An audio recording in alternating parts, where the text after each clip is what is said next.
में आपको वेलकम करते हैं। बायो के लेक्चर में आज हमारी डिस्कशन होगी the lungs and the mechanism of breathing.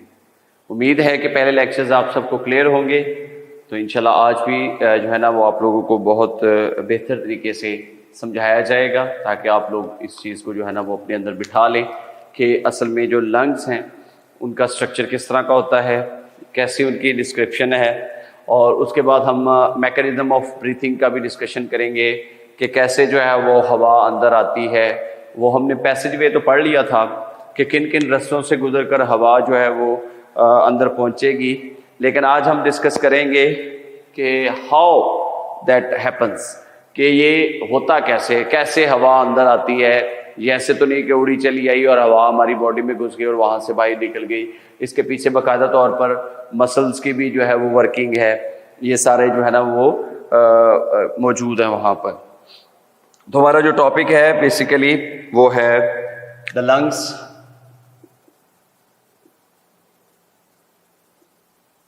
And mechanism of breathing.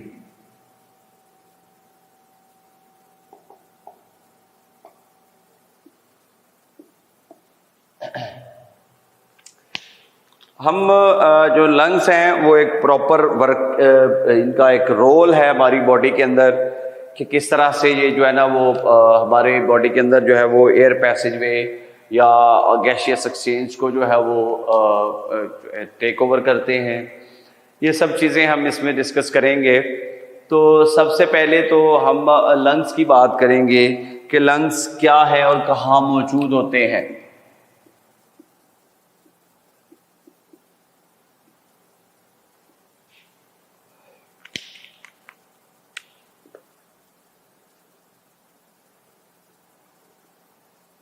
Lungs का जो है हमारी बॉडी के अंदर एक पेयर मौजूद होता है। ये पेयर की फॉर्म में होते हैं, पेयर कहते हैं दो को। इसका एक पेयर हमारी बॉडी के अंदर मौजूद होता है, और ये हमारी थोरेसिक कैविटी जो चेस्ट रीजन है उसके अंदर मौजूद होते हैं।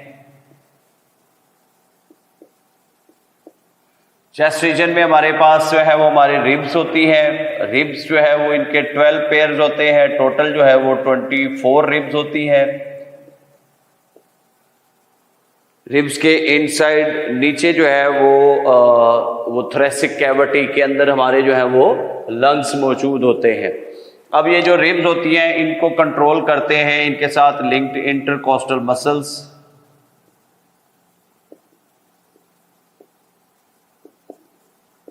जो रिब्स की कंट्रैक्शन और रिलैक्सेशन में इसको हेल्प करते हैं।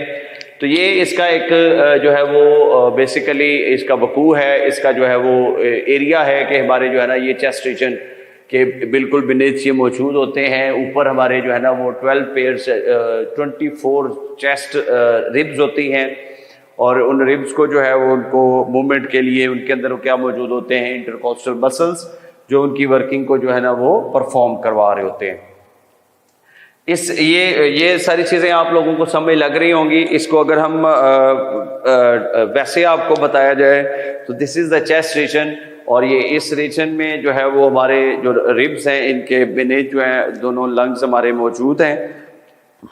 और इसके जो नीचे वाला हिस्सा होता है रिब्स के, वो कुछ डूम लाइक स्ट्रक्चर होता है इस तरह का, जिसको नाम दिया गया है डायाफ्राम का। तो डायाफ्राम भी जो है ना वो लंग्स के बिल्कुल जो नीचे वाला जो डूम लाइक स्ट्रक्चर, जहां पर हमारी जो रिब्स हैं वो एंड हो रही है, वहां डूम लाइक स्ट्रक्चर डेवलप हो रहा है। उस डूम लाइक स्ट्रक्चर को हम क्या कहते हैं, डायाफ्राम। तो इनके ऊपर और चेस्ट, ये जो रिब्स हैं इनके नीचे जो है ना हमारे लंग्स मौजूद होते हैं। और जो हमारे लंग्स होते हैं इनका जो यूनिट है फंक्शनल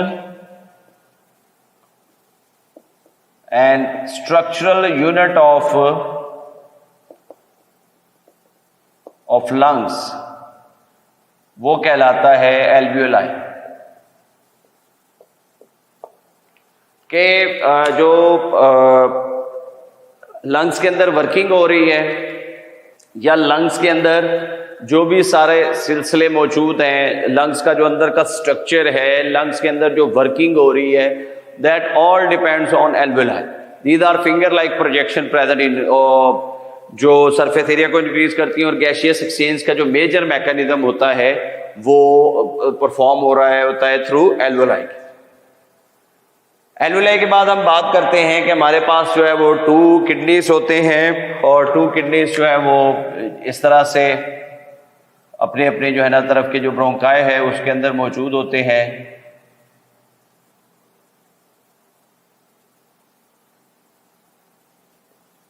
तो इस तरह से हमारे किडनीज मौजूद हैं वहां पर।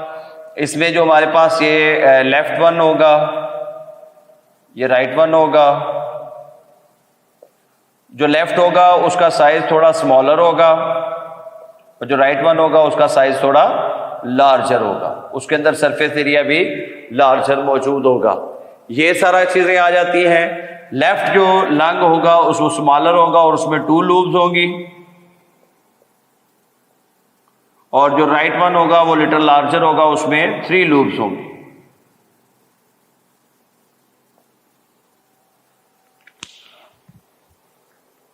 ये एक मैकेनिज्म है आप लोगों को, ये अभी हम मैकेनिज्म ऑफ ब्रीथिंग की डिस्कशन बाद में करेंगे।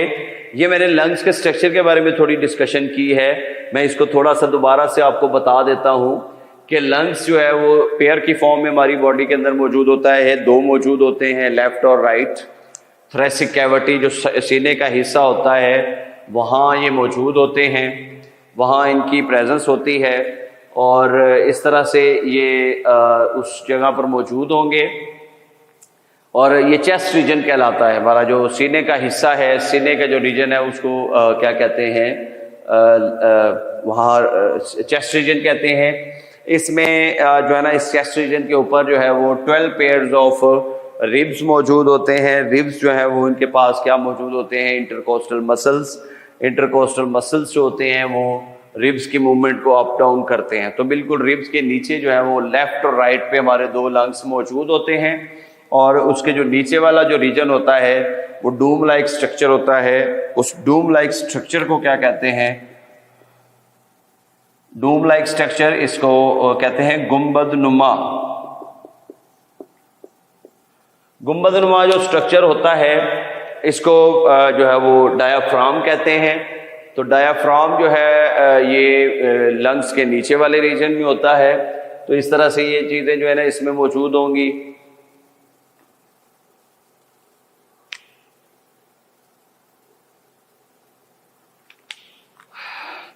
तो यहां से फिर हम बात करते हैं लंग्स की, लंग्स के साइज वगैरह के बारे में, इसके स्ट्रक्चर के बारे में। तो लंग्स के स्ट्रक्चर और साइज में ये हमने डिस्कशन की थी कि सबसे पहले तो इसमें जो है ना 2 लंग्स मौजूद, एल्वेलाई, इसका जो फंक्शनल और स्ट्रक्चरल यूनिट ऑफ लंग्स है वो क्या है, एल्वेलाई है। और एल्वेलाई जो है वो तमाम तर जो लंग्स का इनर स्ट्रक्चर है वो यही डेवलप करते हैं, और गैसियस एक्सचेंज का जो मैकेनिज्म है वो सारा का सारा इसके थ्रू होता है। इसके इर्द गिर्द ब्लड कैपिलरीज मौजूद होती हैं, जिसके ज़रिए से कार्बन डाइऑक्साइड वाला ब्लड कैपिलरीज में आता है। वहाँ से कार्बन डाइऑक्साइड और ऑक्सीजन के दरमियान कंसंट्रेशन ग्रेडियंट क्रिएट होता है। कार्बन डाइऑक्साइड जो है वो एयर में आ जाती है इनसाइड एल्वेलाई, और एल्वेलाई में ये जो एयर होती है वहाँ से ऑक्सीजन किस में चली जाती है, ब्लड में। तो जो मेजर वर्किंग है वो एल्वेलाई की है, और पूरा जो अंदर का स्ट्रक्चर है वो भी इसी ने डेवलप किया होता है। तो इसमें हम डिस्कस कर रहे हैं कि जो लंग्स होते हैं उसमें जो लेफ्ट वन होता है वो स्मॉलर इन साइज होता है, और जो राइट वन होता है वो लार्जर इन साइज होता है।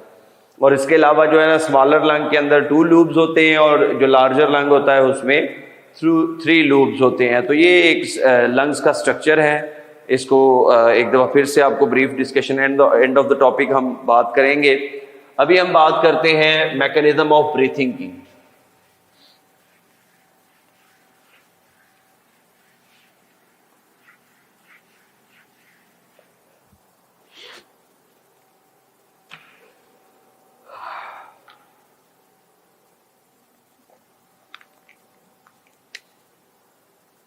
मैकेनिज्म ऑफ ब्रीथिंग की डिस्कशन करते हैं हम।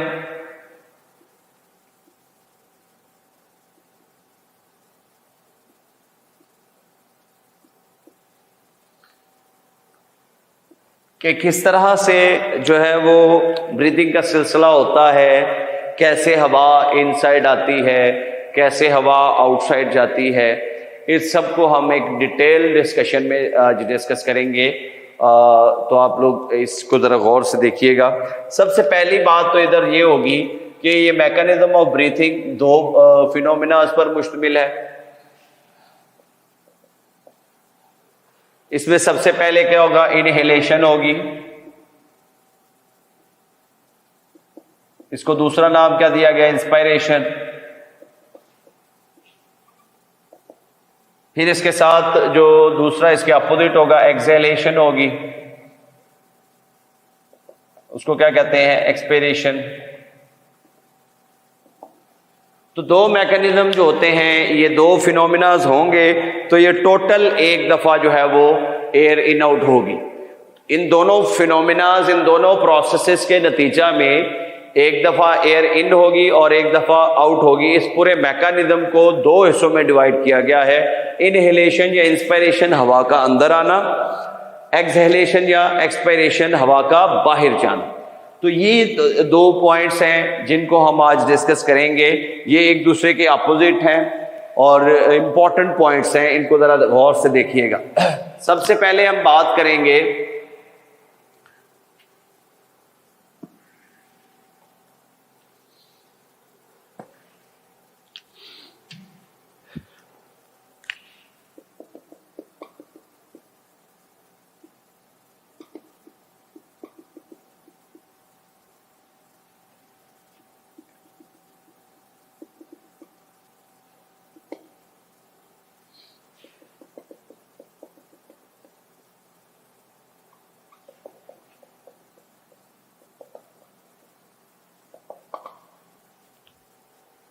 तो हम सबसे पहले सेपरेट डिस्कस करेंगे ताकि हम लोगों को इस चीज़ का बेहतर आइडिया हो जाए कि किस तरह से जो है वो हवा इनसाइड आती है और कैसा सिस्टम होता है, कैसा मैकेनिज्म होता है वहाँ पर जो है वो लंग्स के अंदर। उस वक्त एयर की प्रेशर की कंडीशंस क्या होती हैं जब हवा अंदर आ रही होती है, एयर की कंडीशंस क्या होती है जब हवा बाहर जा रही होती है, रिब्स का क्या किरदार है, डायाफ्राम का क्या किरदार है। इन तमाम चीज़ों को जब हम सेपरेटली डिस्कस करेंगे इनहेलेशन और जो है वो एक्सहेलेशन में। इनहेलेशन और एक्सहेलेशन दो अपोजिट फिनोमिनाज हैं। पहले हम बात करते हैं इनहेलेशन की। इनहेलेशन में सबसे पहला पॉइंट क्या होता है कि जो इंटरकोस्टल मसल्स होते हैं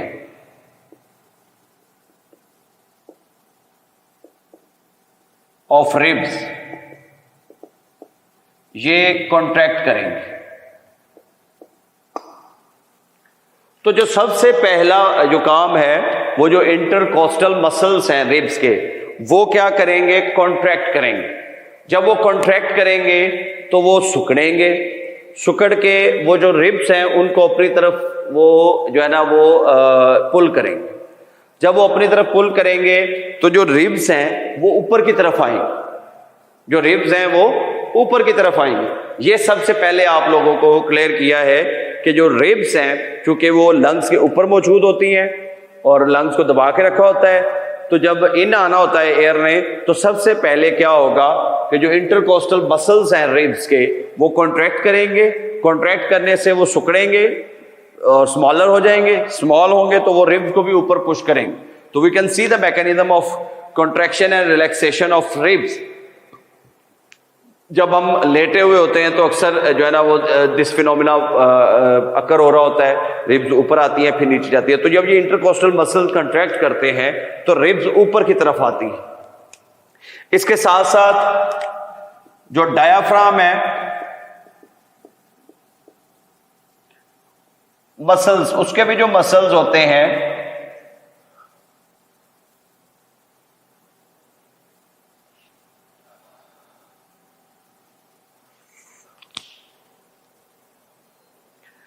डायाफ्राम मसल्स जो है वो भी क्या करेंगे, विल कॉन्ट्रैक्ट।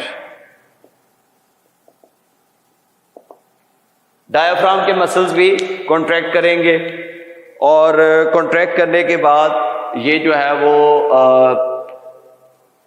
ये नीचे की तरफ जाएंगे तो लंग्स को बिल्कुल ओपन कर देंगे। इंटरकोस्टल मसल्स ऊपर की तरफ लेके आएंगे और जो है वो क्या नाम है उसका, जो डायाफ्राम के मसल्स हैं वो नीचे की तरफ कॉन्ट्रैक्ट होंगे, स्पेस क्रिएट होगी और लंग्स ओपन हो जाएंगे और वहां पर प्रेशर ऑफ एयर डिक्रीजेस।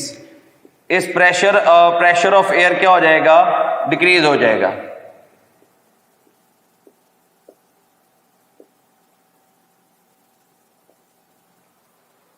तो इस प्रेशर का जो डिक्रीज हो रहा है, प्रेशर ऑफ एयर डिक्रीजेस, ये जो प्रेशर ऑफ एयर डिक्रीज हो रहा है, इस प्रेशर को कंप्लीट करने के लिए बाहर से हवा, आउटर एयर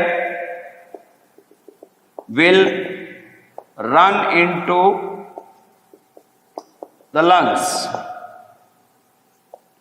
तो बाहर से हवा फौरन से पहले स्पीड से जो है वो किस में पहुंचेगी, लंग्स में पहुंचेगी। इस तरह से हवा की इनटेक होगी और ये जो फिनोमिना है इसको हमने क्या नाम दिया, इनहेलेशन या इंस्पायरेशन का। इसको रिपीट करते हैं कि intercostal muscles will contract, ribs के जो इंटरकोस्टल मसल्स हैं वो कॉन्ट्रैक्ट करेंगे, उसके साथ डायाफ्राम के मसल भी कॉन्ट्रैक्ट करेंगे, रिब्स ऊपर आएंगी, डायाफ्राम नीचे जाएगा, लंग्स ओपन हो जाएंगे, वहां पर एयर प्रेशर डिक्रीज हो जाएगा, दबाव कम हो जाएगा। उस दबाव को पूरा करने के लिए बाहर से एयर जो है वो will run into the lungs और this process is known as inhalation और इंस्पायरेशन। इसके बाद हमारे पास अगर हम बात करते हैं तो सेकेंड पोर्शन है और वो है एक्सेलेशन। अब एयर आउट कैसे होती है, अब एयर आउट कैसे होती है उसमें हम डिस्कस करते हैं कि सबसे पहले इस तरफ क्या था, intercostal muscles of ribs contract और इधर क्या होगा, इंटरकोस्टल मसल विल रिलैक्स।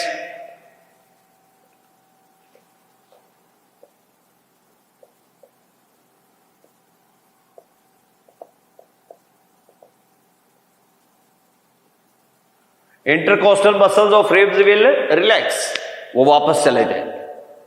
पहले कॉन्ट्रैक्ट हुए थे, रिब्स को उन्होंने ऊपर खींचा हुआ था, अब क्या होगा, वो रिलैक्स होंगे और वो नीचे चले जाएंगे। रिब्स अपनी पोजीशन पे वापस चली जाएगी, लंग्स के ऊपर जाके उसका दबाव बन जाएगा। अब डायाफ्राम अपनी पोजीशन पे वापस आ जाएगा, डायाफ्राम मसल्स विल रिलैक्स और डायाफ्राम अपनी ओरिजिनल पोजीशन पे वापस आ जाएगा। तो दोनों ने दबाव क्रिएट कर देंगे लंग्स के ऊपर। लंग्स के ऊपर जब दबाव क्रिएट हो जाएगा तो वहां पर प्रेशर इंक्रीज होगा। प्रेशर क्या होगा, increase, pressure of air will increase.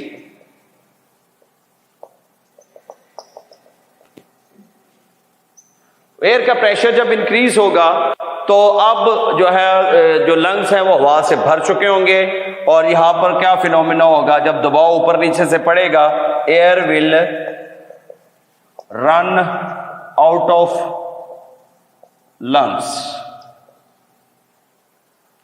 जो हवा है वो हमारे जो लंग्स हैं उनमें से निकल के बाहर चली जाएगी और ये अमल क्या कहलाता है, एक्सहेलेशन या एक्सपायरेशन। ये जो है ना दोनों देख लीजिएगा एक दूसरे के साथ कंपैरिजन, अपोजिट प्रोसेसेस हैं।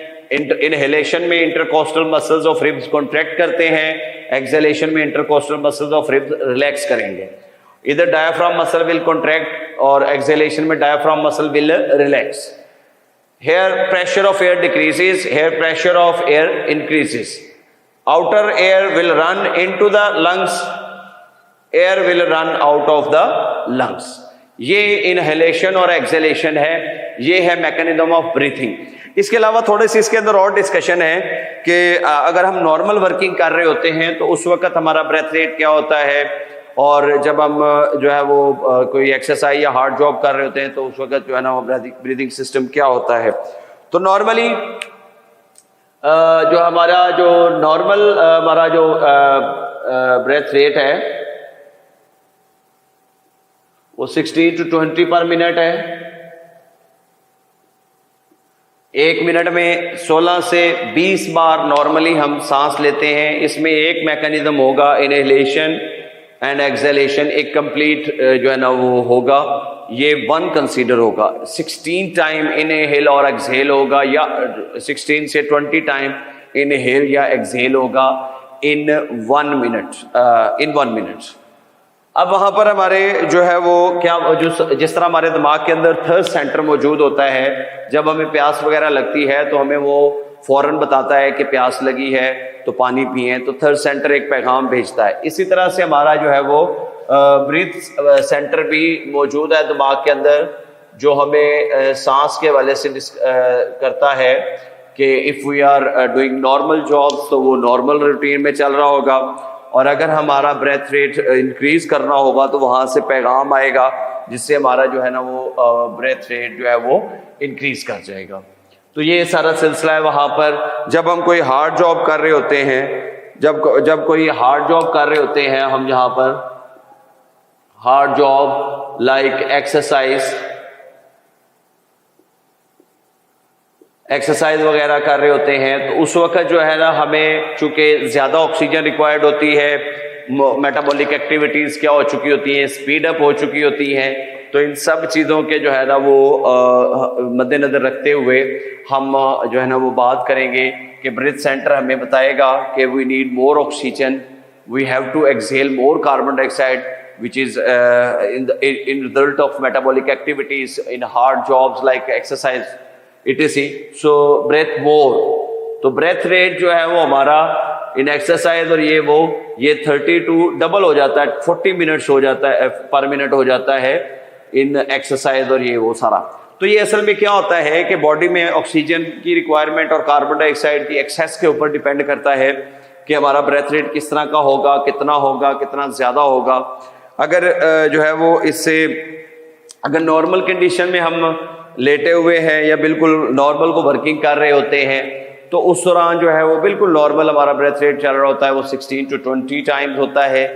और हमारे जो है ना वो नर्वस सिस्टम के अंदर मौजूद होता है ब्रेथ सेंटर जो है हमारी जो है ना वो ब्रेथ रेट को कंट्रोल कर रहा होता है।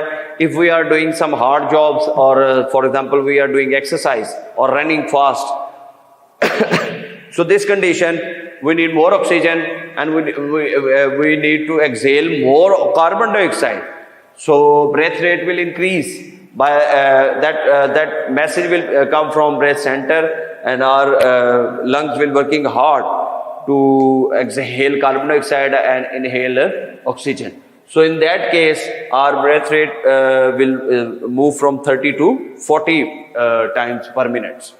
तो ये हमारा आज का टॉपिक था। लंग्स वाले में थोड़ा सा एक पॉइंट आपसे डिस्कस करना है। लंग्स के जो स्ट्रक्चर की हम डिस्कशन कर रहे थे, तो मैं आपको दोबारा से एक दफ़ा बता देता हूँ।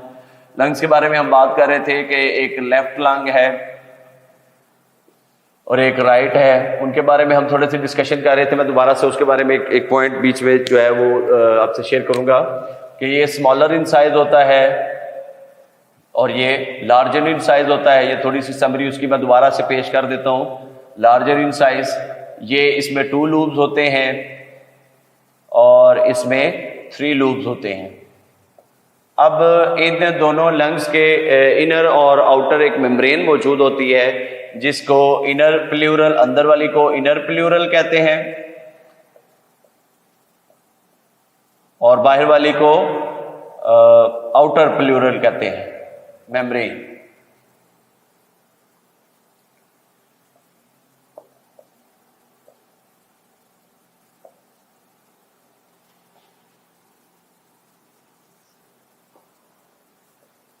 और इनके दरमियान एक फ्लूइड मौजूद होता है जो फ्रिक्शन प्रोड्यूस करता है। ये एक पॉइंट था जो आपसे शेयर करना था, तो उसमें दोबारा से मैं आपको रिपीट करता हूँ। लंग्स के वाले से, लंग्स जो है वो दोबारा से हम उसी टॉपिक की तरफ डिस्कस करते हैं। स्टार्ट से एक ब्रीफ डिस्कशन और थ्रू आउट टोटल जो है वो टॉपिक हम डिस्कस करेंगे। लंग्स के बारे में हम पढ़ रहे थे कि ये चेस्ट कैविटी में मौजूद होता है बीनीथ द रिब्स, और रिब्स में जो है इंटरकोस्टल मसल्स होते हैं जो रिब्स की मूवमेंट को कंट्रोल करते हैं। और इसके साथ हम डिस्कस कर रहे थे कि थोरेसिक कैविटी यानी सीने के हिस्सा, इसके नीचे वाला हिस्सा डायफ्राम कहलाता है, वहाँ पर हमारे लंग्स मौजूद होते हैं। लंग्स के बारे में हम डिस्कस कर रहे थे कि इसका फंक्शनल और स्ट्रक्चरल यूनिट क्या होता है, एल्वेलर। क्या होता है, एल्वियोलाई होता है। तो एल्वियोलाई इसका स्ट्रक्चरल और फंक्शनल यूनिट है। जो जितना भी लंग्स के अंदर जो भी काम हो रहा होता है, जितना भी उसमें जो इन आउट हो रही होती है ऑक्सीजन और कार्बन डाइऑक्साइड, उन सब को कौन कंट्रोल कर रहा होता है, एल्वियोलाई। एल्वियोलाई होता है। और इसमें हम बात कर रहे थे कि लंग्स जो है वो साइज में थोड़ा फर्क होता है। जो लेफ्ट वाला होता है वो स्मॉलर इन साइज होता है और जो राइट वाला होता है वो लार्जर इन साइज होता है। ये हम डिस्कस कर रहे हैं यहाँ पर। ये प्रीवियसली जो बात आपको बात बताई है उसी को दोबारा से मैंने मेंशन किया है। फिर हम बात कर रहे हैं कि जो स्मॉलर लंग्स होंगे, जो छोटे वाला लंग होगा उसमें जो है वो 2 लूब्स होते हैं और जो लार्जर वन होगा उसमें 3 लूब्स होते हैं। तो साइज के हिसाब से उनमें लूब्स वगैरह होते हैं। और इसके अलावा जो है वो दोनों लंग्स में जो आउटर स्ट्रक्चर होता है उसमें 2 मेम्ब्रेन्स मौजूद होती हैं। एक को इनर प्लूरल मेम्ब्रेन कहते हैं जो इनसाइड होगी दोनों के, और एक को कहेंगे आउटर प्लूरल मेम्ब्रेन जो आउटसाइड होगी दोनों के। इन दोनों मेम्ब्रेन के अंदर एक फ्लूइड भरा होता है। वो फ्लूइड फ्रिक्शन पैदा करता है। जब कॉन्ट्रैक्शन और रिलैक्सेशन होती है तो जो एक ख़ास हद तक उसको कॉन्ट्रैक्ट और रिलैक्स होने दिया जाता है ताकि लंग्स फटे ना या किसी दूसरे ऑर्गन के साथ जाके लगे ना। तो वो फ्रिक्शन से उसके दरमियान जो है ना उसके फटने के जो चांसेस हैं वो इस फ्लूइड की वजह से क्या हो जाते हैं, कम हो जाते हैं। तो ये एक नेचुरल फिनोमिना है कुदरत की तरफ से कि लंग्स को किस तरह से जो है वो प्रोटेक्ट करना है। ये लंग्स के बारे में डिस्कशन थी। फिर हमने बात की कि मैकेनिज्म ऑफ ब्रीथिंग, के ब्रीथिंग का मैकेनिज्म क्या है, किस तरह से हवा जो है वो अंदर आती है, किस तरह से हवा जो है वो बाहर जाती है, ये मैंने आपको समझाया। इसके बारे में मैंने फिर आपको बाकायदा तौर पर एक प्रॉपर वे में दोनों को डिफ्रेंशिएट करते हुए बताया कि इनहेलेशन का दूसरा नाम इंस्पायरेशन भी है और एक्सहेलेशन का दूसरा नाम एक्सपायरेशन भी है। तो इनहेलेशन का जो मैकेनिज्म है, कैसे इनहेलेशन होती है, सबसे पहले क्या होता है कि जो इंटरकोस्टल मसल्स होते हैं रिब्स के वो कॉन्ट्रैक्ट करते हैं। वो कॉन्ट्रैक्ट करेंगे, कॉन्ट्रैक्ट करने से वो सिकुड़ेंगे, छोटे हो जाएंगे साइज में, smaller in size, and they will pull ribs towards them outside, ऊपर की तरफ खींचेंगे उसको। रिब्स ऊपर की तरफ आ जाएंगी। वो जो लंग्स के ऊपर इनका जो दबाव था वो कम हो जाएगा। बिल्कुल इसके नीचे जो डायाफ्राम है वो डूम लाइक स्ट्रक्चर जिसको मैंने बताया आपका गुंबदनुमा स्ट्रक्चर जो नीचे है वो भी कॉन्ट्रैक्ट होगा। अब दोनों चीजें, एक ऊपर की तरफ कॉन्ट्रैक्ट होगी और एक नीचे की तरफ कॉन्ट्रैक्ट होगी। जो लंग्स हैं दे विल फ्री, उनके ऊपर जो नीचे और ऊपर से जो प्रेशर था वो कम हो जाएगा और उनके अंदर एयर प्रेशर डिक्रीज हो जाएगा। अब ये प्रेशर डिक्रीज हुआ है, इस प्रेशर को क्लियर करने के लिए आउटसाइड एयर, ऑक्सीजन वाली हवा जो है वो नॉस्ट्रल्स के जरिए से फेरिंक्स, लेरिंक्स और ट्रेकिया से होती हुई through bronchi will enter into our lungs. ये हम कल डिस्कस कर चुके थे कि पैसेजवे क्या है। तो इनहेलेशन ये इस तरह से वाक़ होगी कि जो इंटरकोस्टल मसल्स हैं रिब्स के, दे विल कॉन्ट्रैक्ट, और जो डायाफ्राम मसल्स होंगे वो भी कॉन्ट्रैक्ट करेंगे, दोनों ऊपर नीचे हो जाएंगे, लंग्स ओपन हो जाएंगे, एयर प्रेशर डिक्रीज होगा। उस प्रेशर को क्लियर करने के लिए जो है ना वो आउटर एयर फौरन से पहले जो है ना वो नीचे आएगी और लंग्स को हवा से भर देगी। ये ऑक्सीजन वाली हवा है जो बाहर से अंदर आई है और इस प्रोसेस को क्या कहते हैं, इनहेलेशन या इंस्पायरेशन। अब यहाँ पर गैसों का एक्सचेंज होगा। कार्बन डाइऑक्साइड कहाँ जाएगी, लंग्स के अंदर आएगी क्योंकि एल्वियोलाई में पहुंचकर बाहर ब्लड कैपिलरीज होंगी। अब वो जो एयर है वो अंदर होगी एल्वियोलाई के, और जो कार्बन डाइऑक्साइड वाली एयर होगी वो बाहर ब्लड कैपिलरीज में होगी, और वो कार्बन डाइऑक्साइड इनसाइड एल्वियोलाई आएगी और oxygen into the blood capillaries, blood में शामिल हो जाएगी। ये इस तरह से वो फिर मूव कर जाएगी। अब एक्सहेलेशन का मैकेनिज्म है, जो वो कार्बन डाइऑक्साइड वाली एयर है उसको कैसे निकालना है वो मैंने डिस्कस किया। It is opposite to inhalation. उसमें इंटरकोस्टल मसल्स कॉन्ट्रैक्ट कर रहे थे, इसमें इंटरकोस्टल मसल्स क्या करेंगे, रिलैक्स करेंगे, वापस रिब्स को छोड़ देंगे, रिलैक्स होकर लेंथन हो जाएंगे, रिब्स जो है वो नीचे चली जाएंगी। डायाफ्राम मसल भी रिलैक्स करेंगे, वो भी ऊपर की तरफ आएंगे, दोनों दोबारा से एक अपना प्रेशर क्रिएट करेंगे लंग्स के ऊपर, और इसमें जो कार्बन डाइऑक्साइड वाली हवा होगी यहाँ पर प्रेशर इंक्रीज करेगा, जिससे कार्बन डाइऑक्साइड वाली हवा जो है वो फौरन उसी पैसेज वे से आउट हो जाएगी। तो ये एक पूरा मैकेनिज्म है, किस तरह से नेचर ने एक सिलसिला डेवलप किया हुआ है और जिंदा रहने का एक सबब बनाया हुआ है। ये एक पूरा मैकेनिज्म है, इनहेलेशन और एक्सहेलेशन।